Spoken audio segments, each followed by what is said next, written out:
देखिए, बेंगलोर की software company में काम करने वाले इंजीनियर अतुल सुभाष ने आत्महत्या की है।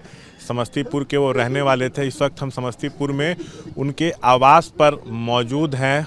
परिवार अस्थियां लेकर यहाँ पहुँच चुका है। घर में कोहराम मचा हुआ है, चीख पुकार मची हुई है।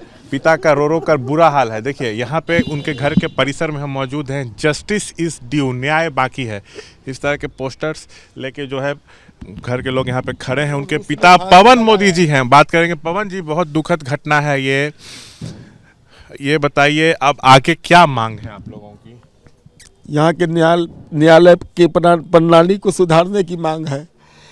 जो इंसाफ हम लोग को चाहिए वो इंसाफ चाहिए। अभी कोई लड़की यदि फांसी लगा लेती तो पूरा परिवार गिरफ्तार हो जाता, उसके ऊपर धाराएं लग जाती। मेरे पास एक दिन रही है मेरी बहू, पूरा इलाका पूरा समाज जानता है। उसके बाद मैं कभी बेंगलोर गया ही नहीं, कभी बात किया ही नहीं। हमारे पूरे परिवार पर 498 का केस लगाए हुए हैं। मैं दहेज हम लोग के समाज में नहीं चलता है। आप पता कर लीजिए कि मरवाड़ी समाज में दहेज प्रथा नहीं है। शादी के बाद से कभी अतुल खुश नहीं रहे थे, हमेशा प्रताड़ित करती रही।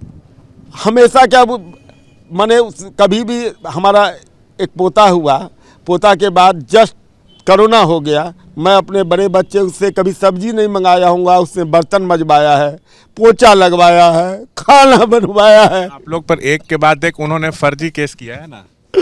मेरे बच्चे सब कुछ किया है, लेकिन उसने कोर्ट में इस बात को एक्सेप्ट भी किया है, साइन भी किया है जज के सामने। उसके बावजूद भी उस पर कोई चार्ज नहीं है।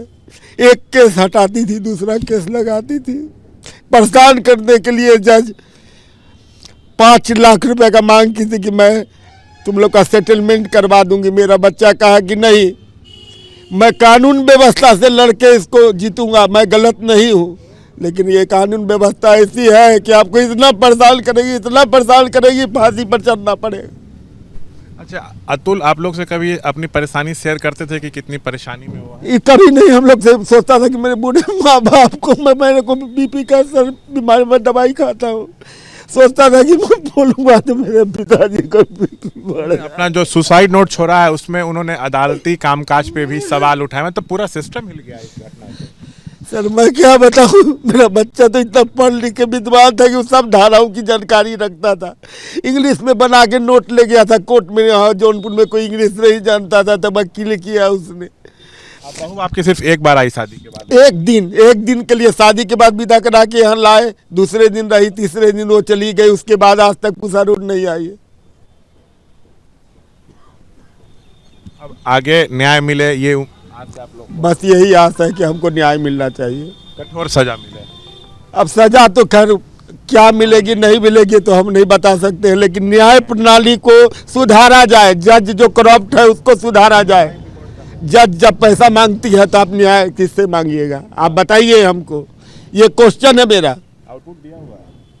जब पेशकार कहता है कि मैं तुमको लंबी तारीख नहीं दे सकता हूँ, यदि तुम 500 रुपया दोगे तो तुमको लंबी तारीख दूंगा, 10 दिन 15 दिन के बाद की, नहीं तो 4 दिन बाद की तारीख दूंगा, जिससे कि वो फिर आएगा। बनारस बेंगलोर से आना कितना कठिन है आप सोच सकते हैं। 40 बार उनको जाना पड़ा वहाँ से जौनपुर। 120 पर वे बोल दिए, 120 बार। आपको ना तो ऐसे कई पीड़ित परिवार होंगे जिन पर बहू पत्नियां फर्जी केस लाती हैं, आपको लग रहा है? 100 में 70 से 80% केस। सुप्रीम कोर्ट ने भी इस बात को एक्सेप्ट किया है कि 498 का जो केस है 90% फर्जी है। 498 का केस 90% फर्जी आता है। ये सुप्रीम कोर्ट ने भी इस बात को एक्सेप्ट किया है। लेकिन उसको आज तक सुधारा नहीं गया।